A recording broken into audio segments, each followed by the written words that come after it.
Alright, donc bienvenue tout le monde au podcast numéro 3 de l'Université Crypto. Donc vraiment excité, guys, parce que dans le monde des cryptos, on a eu euh, une des plus grandes nouvelles depuis les dernières années qui a été approuvée hier. Donc là, je fais le podcast, on est le 12 janvier. Le ETF Bitcoin aux States, aux USA, il a été approuvé hier, le 11 janvier, officiellement. Puis pour quelqu'un qui est en crypto depuis plusieurs années, aux alentours de 6-7 ans, c'est quelque chose qu'on attendait énormément, cette approbation-là. Puis je pense que ça va être, encore une fois, une nouvelle qui va amener beaucoup de régulation, beaucoup de clarté dans le marché. Puis, c'est quelque chose qu'on attendait depuis très longtemps parce que, vous le savez un petit peu, le marché des cryptos, qui est un marché qui n'a pas de régulation, qui est un peu le Far West de la bourse, qui est très difficile d'intégration pour les gens qui n'ont pas de facilité avec les technologies, etc., puis qui ne sont pas vraiment autodidactes. Puis, d'avoir vraiment un ETF qui va amener vraiment de la clarté dans le marché, je pense que ça va aider énormément l'investisseur moyen ou le trader moyen de facilement rentrer dans les marchés. Fait que ça, c'est réglé, dossier réglé. Il y a eu plusieurs ETF qui ont été approuvés. BlackRock, Fidelity, Ark Invest, on en a une dizaine environ qui ont été approuvés. Donc là, le marché qui est over-excité en ce moment, tout le monde s'excite, tout le monde parle de Bitcoin à 2, 3, 4, 500 000, des histoires pas possibles. Euh, on va regarder aujourd'hui un petit peu mon opinion par rapport à tout ça, où est-ce que je vois le marché s'en aller dans les prochaines semaines, les prochains mois à venir. Mais c'est clair que c'est excitant. Si vous voulez mon avis, je pense qu'à court terme, c'est vraiment quelque chose qui est un petit peu overhype. Je pense que les gens attendaient cette nouvelle-là avec impatience. Pour ma part, j'ai vendu toutes mes cryptos hier lorsqu'il y a eu la nouvelle. Fait que j'ai fait un petit peu l'inverse de ce qui se passe dans le marché. Vous allez comprendre un petit peu pourquoi, parce qu'on va faire un petit peu des explications. Vous allez voir un petit peu derrière le rideau de pourquoi je crois qu'on va avoir une grosse correction de marché puis que ça va probablement plus descendre que monter basé sur cette nouvelle-là, mais court terme. Euh, Puis on va avoir une corrélation parce que si vous ne savez pas, le Gold, il y a eu son ETF aux États-Unis, Spot ETF approuvé en 2004. OK?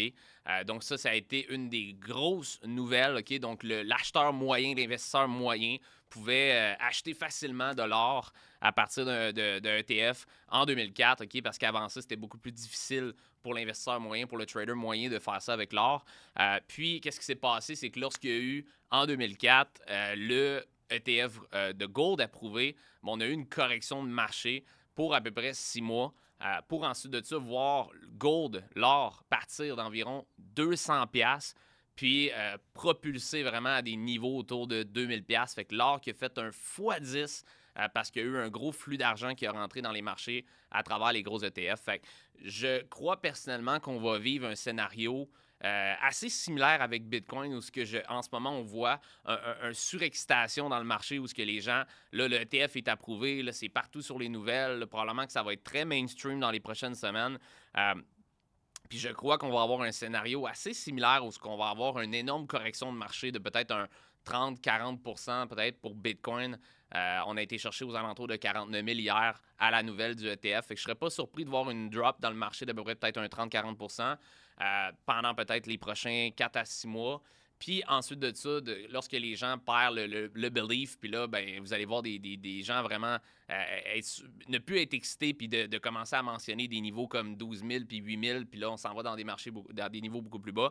Là, on va probablement avoir un retracement de marché, puis là, on va voir vraiment le ETF, puis les grosses rentrées d'argent institutionnelles, traditionnelles, autres que dans les exchanges de crypto. Commencer à rentrer dans les marchés peut-être fin 2024, début d'année 2025. C'est mon opinion, c'est mon avis, mais je pense qu'en ce moment même, il y a beaucoup trop d'excitation basée sur cette nouvelle-là. Donc, court terme, c'est quelque chose qui est extrêmement bearish. On peut dire c'est bearish qui veut dire baissier négatif, bullish qui veut dire haussier positif. Donc, la nouvelle du ETF, court terme, je pense que c'est extrêmement négatif pour le prix de Bitcoin puis les altcoins, tout ce qui l'entoure. Moyen terme, je pense qu'on va avoir peut-être un 6 mois extrêmement plate pour le marché des cryptos. Probablement qu'on va tourner Bitcoin entre 48 et 30 000. Je ne crois pas qu'on va aller vraiment en bas de ça. Je ne crois pas qu'on va aller en haut de ça pour les prochains 6 mois. Puis fin 2024, début d'année 2025, on va probablement voir l'effet ETF, de voir de la nouvelle argent rentrer dans le marché. Puis l'ETF, dans le fond, ce qu'il va créer, parce que là, si on regarde les façons d'acheter de la crypto présentement avec les ShakePay, les BitGet, directement sur votre Ledger avec carte de crédit puis tout ça, c'est très difficile pour le commun des gens d'acheter avec de la grosse liquidité. Comme quelqu'un qui veut rentrer avec plusieurs centaines de milliers de dollars dans le marché des cryptos, c'est très difficile de faire. Puis qu'est-ce que ça va permettre un ETF? C'est ça va permettre au commun des gens d'investir de façon beaucoup plus sécuritaire. Parce qu'il n'y a pas vraiment de sécurité si tu achètes avec des plateformes d'échange ou quoi que ce soit. De maintenir tes fonds sur une plateforme d'échange, c'est pas sécuritaire. On l'a vu avec FTX, on l'a vu avec Quadriga en 2015. Donc, not your key, not your coins, qu'on dit dans la crypto, mais d'acheter via des ETF, ça va vous permettre dans le fond, comment ça fonctionne? C'est que vous achetez comme un contrat. Exemple, vous achetez 1000 $ via, exemple, l'ETF de BlackRock. Bien, quand vous achetez 1000 $, vous achetez comme le contrat, puis eux doivent prendre 1000 $ puis aller acheter du Bitcoin, mais vous ne détenez jamais la crypto en tant que telle, vous détenez le contrat qui a 1000 $ de crypto-monnaie dans le fond. Fait que c'est comme si vous détenez du Bitcoin, un peu comme l'or. Vous avez deux options quand vient le temps d'acheter de l'or. Soit vous achetez le lingot d'or vraiment, mais vous devez le maintenir physique, puis je pense pas que c'est la majorité des gens, ils veulent faire ça, ou vous achetez le contrat ETF Gold, que dans le fond, si vous achetez 1000 $ de Gold via un ETF, ben vous n'avez pas le lingot d'or chez vous, mais vous avez le contrat qui dit que vous avez acheté de l'or, puis c'est la compagnie, dans le fond, le ETF, mettons BlackRock, ben eux vont aller acheter l'or avec votre 1000 $. Fait que c'est un peu comme ça que ça fonctionne, les ETF, fait que vous ne posséderez jamais le Bitcoin comme un vrai holder de Bitcoin qui achète du Bitcoin puis qui l'a dans sa clé Ledger. Mais vous allez, en achetant via un ETF, vous allez quand même holder du Bitcoin, mais via un contrat. Fait que c'est vraiment la différence entre acheter via un ETF ou acheter peer-to-peer ou via les plateformes d'échange ou via un Ledger. C'est qu'au lieu de détenir le vrai Bitcoin, vous détenez le contrat. Fait que c'est là vraiment différent, mais le commun des gens va aimer plus ça parce qu'il y a une sécurité basée sur détenir un contrat ETF vs détenir le Bitcoin. Si, exemple, vous perdez votre clé Ledger ou vous envoyez vos fonds de crypto à la mauvaise place, vous perdez vos fonds, tandis que quand vous avez, exemple, vos fonds de crypto via un ETF, bien, il y a une assurance, il y a plus de sécurité, il y a une compagnie qui le gère pour vous. Puis, je crois que les ETF, qu'est-ce que ça va faire dans le futur? C'est que ça va permettre même aux conseillers financiers, éventuellement, puis là, je sais que je vais me faire tirer des roches en ce moment avec ça, mais j'en parlais, ça faisait 7 ans, je disais, un jour, les gens vont acheter de la crypto avec leur fonds de retraite, avec REER, CELI, tout ça. Puis les conseillers financiers vont même dire aux clients, « Hey, tu veux-tu risquer 1% de ton portefeuille en crypto, en Bitcoin, à risque? » Entre parenthèses. Là, 7 ans, j'étais considéré fou pour dire des choses comme ça. Mais par contre, dans les prochaines années, avec le ETF et tout ce qui s'en vient, ça va être beaucoup plus régulé. Je vois les conseillers financiers commencer à dire à des clients, « Hey, on a quelque chose de pas risqué, mais on a également Bitcoin. Est-ce que tu veux mettre une partie de ton portefeuille là-dedans? » Fait que c'est extrêmement... on est vraiment en arrière en ce moment, mais on avance de plus en plus vers ça. Fait que c'est vraiment, vraiment, vraiment excitant qu'est-ce qui se passe en ce moment. Puis si, en ce moment, tu vois mon graphique, maintenant, là, on est sur Gold actuellement, OK? Puis si tu regardes ici, Gold, tu vois ma petite ligne jaune ici, ben en 2004, OK, exactement octobre 2004, on a eu le lancement du ETF Gold. Puis comme tu peux voir ici, à la nouvelle, le marché était extrêmement excité. Puis, à partir de la nouvelle, on a eu une correction d'à peu près un 7 On ne peut pas comparer les pourcentages de l'or avec ceux de Bitcoin parce que l'or est beaucoup plus gros que le Bitcoin. Donc, 7 pour l'or, c'est peut-être représentatif de 30-40 pour Bitcoin parce que c'est beaucoup plus facile de faire flipper un speedboat gauche-droite qu'un gros paquebot. Puis l'or, à ce moment-là, était beaucoup plus gros en volume, en market cap que Bitcoin. Donc, un 7 à 8 sur une correction sur l'annoncement du ETF, ça peut représenter beaucoup plus gros sur Bitcoin. Mais l'idée derrière ça, c'est que là, on est sur la charte 3 mois. On a eu environ un 6 mois de correction de marché. Ensuite de ça, vous voyez ici l'or qui est parti de environ 400 quelques dollars ici, jusqu'à... Fait qu'on a eu un 400% là, de upside après cette nouvelle-là dans les années qui suivent. Fait que, en ce moment, si on se base un petit peu sur Bitcoin, vous voyez mon graphique présentement, on a eu l'annonce hier, dans le fond, pour le ETF qui a été approuvé. Fait que, est-ce qu'on pourrait vivre une correction peut-être qui nous amènerait vers les bas 30 000, puis ensuite de ça, fin 2024, 2025, on pourrait voir énormément de upside, voire peut-être, je sais pas, peut-être un x10 nous amènerait du bottom, nous amènerait ici à 170 000. Est-ce que c'est une possibilité pour Bitcoin?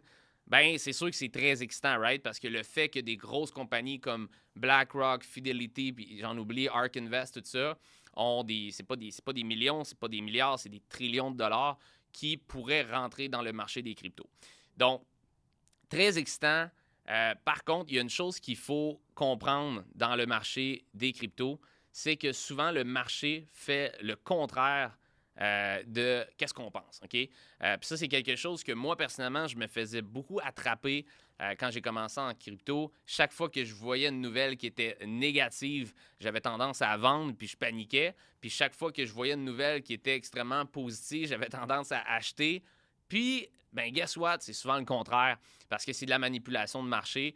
On appelle ça du fear et du greed, puis le marché de la crypto est contrôlé de cette façon-là. Si vous regardez un graphique de crypto, c'est pas compliqué, un graphique de trading, c'est de l'émotion humaine dans une charte. C'est tout simplement ça. La raison pourquoi les gens achètent, c'est basé sur une certaine émotion. La raison pourquoi les gens y vendent, c'est basé sur une autre émotion. Puis, si on regarde rapidement, je sais que ma charte est ici, vous voyez le graphique, je sais qu'elle est barbouillée un petit peu, mais il y a eu plusieurs nouvelles depuis le début de l'année, OK? Des nouvelles extrêmement négatives, quelques nouvelles extrêmement positives. Puis je vous invite à regarder juste ici, en date du 6 mars 2023, on a eu une des nouvelles, OK, qui était extrêmement négative, qui était le bank collapse. Donc, vous vous souvenez, il y a une banque à l'international qui a tombé, plusieurs milliards de dollars qui ont tombé à l'eau, des gens qui ont perdu des gros investissements, des gros fonds d'entreprise également. Puis cette journée-là, c'était une journée vraiment noire en général où les gens paniquaient. Puis de cet événement-là, Bitcoin est parti exactement de 19 000 puis il a monté à 31 000, donc presque fait un 60 environ. Mais pourtant, c'était une nouvelle qui était négative. Okay? Fait qu'il y a sûrement des gens qui ont paniqué, qui ont vendu à ce moment-là. Une autre nouvelle négative qu'on a vécue le 12 juin 2023, on a eu Binance qui se faisait poursuivre pour plusieurs centaines de millions de dollars. Puis, qu'est-ce qui s'est passé par la suite? C'est qu'il y a eu cet événement-là qui a vraiment fait de la panique dans le marché. Et puis, quelques jours plus tard, le marché des cryptos et Bitcoin qui se relevait de plus de 30 malgré une nouvelle extrêmement négative. Ensuite de ça, dans l'année, on a eu une grosse nouvelle extrêmement négative que le CEO de Binance, CZ, il steppait down de son rôle de CEO, accusé pour Binance devait payer 4 milliards de frais, la grosse affaire. Là, les gens, regarde, Binance va tomber, ça va amener le Bitcoin à 2000. Là, les gens commençaient à paniquer, extrêmement négatif, Bitcoin s'en va à zéro, c'est fini. Et puis moi, je disais le contraire, je disais non, manipulation de marché, c'est fait pour faire en sorte que les gens vendent. Et puis souvent, les nouvelles qui sont négatives, ça amène du positif dans le prix. Puis qu'est-ce qui s'est passé? C'est que Bitcoin est parti de 36 000, puis depuis ce temps-là, on a vu un Bitcoin qui est allé chercher 49 000. Okay? Fait que nouvelle, encore une fois, c'est pas 100% tout le temps véridique, mais nouvelles souvent extrêmement négatives dans le marché des cryptos amènent souvent à des prix, des montées de prix extrêmement positifs. Ensuite de ça, des nouvelles qui sont extrêmement positives amènent des fois des prix qui sont extrêmement négatifs. Puis c'est la raison pourquoi, en ce moment, avec le ETF, je vois beaucoup de gens dans le marché qui sont comme « Oh yes, là, le ETF vient de lancer, il y a 2 trillions qui rentrent dans le marché, là, les institutions sont là pour nous sauver, tout ça. » Écoutez, le marché n'est pas votre ami. Ces gens-là ne sont pas vos amis. Pour faire de l'argent en crypto, ça prend un gagnant, ça prend un perdant. Eux, ils veulent clairement pas perdre, ils veulent que ce soit vous le perdant. Fait que, en ce moment, je vois que la news du ETF puis tout ce qui tourne autour de ça, je vois que c'est une façon d'amener des nouveaux retail traders avec de l'excitation dans le marché. Il y a beaucoup de gens qui ont acheté cette nouvelle-là à 48, 49 000, qui ont acheté cette nouvelle positive-là. Si vous voulez mon avis, je crois personnellement que ça va être un sell the news event. C'est déjà en train de se passer. On se parle présentement, Bitcoin est à 44 000, passé de 49 à 44 000. Je crois personnellement qu'une nouvelle extrêmement positive comme ça va créer énormément faut amener les gens à vendre, tout simplement, puis d'amener Bitcoin à des niveaux de 30, 32, 35 000 peut-être dans les prochains mois peuvent faire en sorte que ceux qui ont acheté à 45, 40 000 éventuellement vont vendre à perte parce qu'ils vont arrêter de croire puis ont acheté pour des mauvaises raisons. Fait que, encore une fois, l'idée derrière ça, c'est que quand on a des nouvelles extrêmement négatives, ça amène souvent des montées de prix positifs. Puis quand on a des nouvelles extrêmement positives, puis ça, on les voit souvent dans un top de marché. OK, là, présentement, je crois qu'on est dans un mid-cycle top, si on peut dire ça comme ça, où ce que je crois que Bitcoin va retracer autour de 30 000. Mais quand on voit souvent des tops de marché comme ça, il y a souvent des nouvelles extrêmement excitantes qui créent des tops de marché parce qu'ils veulent que vous achetez qu'est-ce qu'eux sont en train de vendre. Et puis, ensuite de ça, la même chose va sûrement se passer si on vient qu'avoir une fin de bull run en fin 2025, tout ça, vous allez voir probablement des narratifs comme là, Bitcoin partnership avec Visa ou des choses comme ça, pour faire en sorte que le moyen, le average guy, le average Joe commence à acheter des cryptos, mais acheter qu'est-ce que les gros joueurs sont en train de vendre. Fait que de comprendre vraiment, parce que souvent les gens sont sur comme l'avant-scène puis ils voient pas qu'est-ce qui se passe en arrière, mais de juste comprendre comment l'émotion dans le marché fait créer des actions vraiment qui sont dans les mauvaises directions pour les gens. Juste de comprendre comment ça fonctionne derrière le rideau, que tout le narratif d'excitation, c'est pour vous faire acheter les pires timings, puis tout le narratif de peur, c'est vous faire vendre les pires timings. Juste de comprendre à chaque fois, puis de comprendre comment le marché fonctionne. Moi, si j'avais compris tout ça dans les départs, probablement que j'aurais fait des centaines de milliers de dollars dans les premières années en crypto 2017, 2016, au lieu d'en perdre, OK? Puis là, présentement, on a un exemple parfait d'une grosse nouvelle excitante qui va fort probablement amener, encore une fois, opinion personnelle, Bitcoin dans les 30 000. Puis il y a plusieurs qui n'y croient pas puis qui voient Bitcoin exploser dans les prochaines semaines, mais je vois totalement le contraire. Puis ça, c'est basé sur mon expérience personnelle de comment se comporte le marché par rapport aux mauvaises nouvelles, bonnes nouvelles, puis aussi techniquement parlant dans la charte aussi, on ne rentre pas dans tout l'aspect technique, mais il y a beaucoup de choses qui me montrent que cet ETF-là, en ce moment, est très négatif à court terme, mais positif probablement pour les prochaines années à venir. Fait que j'espère que ça vous aide. J'espère que ça vous aide à comprendre le côté plus émotionnel, les narratifs derrière la crypto. Puis sur ça, on se revoit dans le prochain podcast.